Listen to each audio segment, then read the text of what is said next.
Depois de 25 anos eu tive a oportunidade de ver minha mãe novamente, só que dessa vez sem vida, porque ela não me aceitava por conta de umas tradições bobas. Quando eu tinha 15 anos, eu fiquei grávida do meu esposo. Só que naquela época, a gente já era avisada que se a gente ficasse grávida, as moças já sabiam, eram botadas para fora de casa. A tradição da época não aceitava esse tipo de coisa.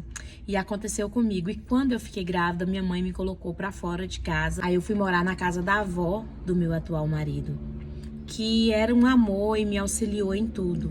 No dia de ter criança, a avó de meu marido, ela estava muito doente. Ela ligou para minha mãe para ir ficar comigo. E aí minha mãe falou que se dependesse dela, eu e a minha filha, acontecia o pior com a gente. Ela não foi, e a avó de meu marido também não pôde ir. E eu fiquei lá sozinha. Pra mim foi muito triste. Naquele dia eu chorei muito, porque as mulheres que estavam ali, todo mundo estava com suas mães. E eu sabia que eu tinha mãe e que ela não me queria. Aí eu tive minha filha, e quando ela estava com 2 meses, a avó do meu marido, que ajudava a gente muito, ela veio a óbito. Aí agora a gente continua na casa porque os tios dele deixou, os vizinhos ajudavam, o tio dele de vez em quando ajudava, porque meu marido ele achava alguns bicos, porque ele também era muito novo. E quando minha filha tinha 6 meses, um dia eu fui na casa de minha mãe, atrás dela, porque a menina tinha ficado o dia todo sem comer, meu seio não tinha leite.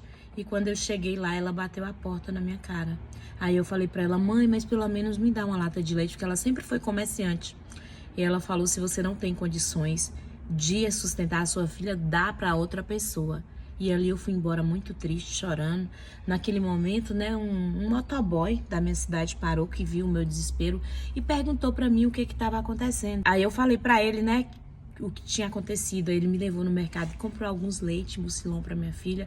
E aquele dia eu voltei para casa feliz e ao mesmo tempo muito triste. Passou um tempo, meu marido arrumou trabalho, se profissionalizou e a gente juntou uma grana e se casou. No dia de meu casamento eu peguei e mandei o convite para ela. Ela não compareceu. Quando passou uns dias eu fui na casa dela com minha filha, que já tinha 6 anos nessa época, e ela não me recebeu. Ela bateu a porta na minha cara e falou que eu deixasse ela em paz, que quando eu ia na casa dela ela tinha que lavar a casa com sal grosso. E eu voltei muito chateada naquele momento. Falei com meu esposo pra gente mudar da cidade, que eu não aguentava mais viver naquela cidade longe da minha mãe daquela forma. Aí a gente mudou pra uma cidade bem distante. Eu tive mais 2 filhos, minha filha hoje ela tem 18 anos, e eu acompanhava assim pelas redes sociais. Nunca fiquei distante dos meus irmãos, e aí hoje tem 20 dias, minha irmã me ligou, falou pra mim que minha mãe estava indo embora e que me chamava bastante. Só que eu moro 5.000 quilômetros, naquele momento não tinha como eu chegar e achar ela ainda em vida.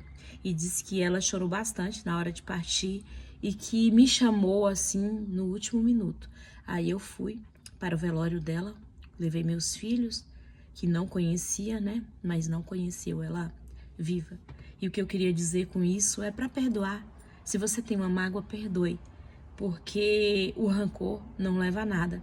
E essa é a minha história. Minha mãe tá perdoada, mas infelizmente eu não pude dar o perdão para ela em vida. Essa é a minha história.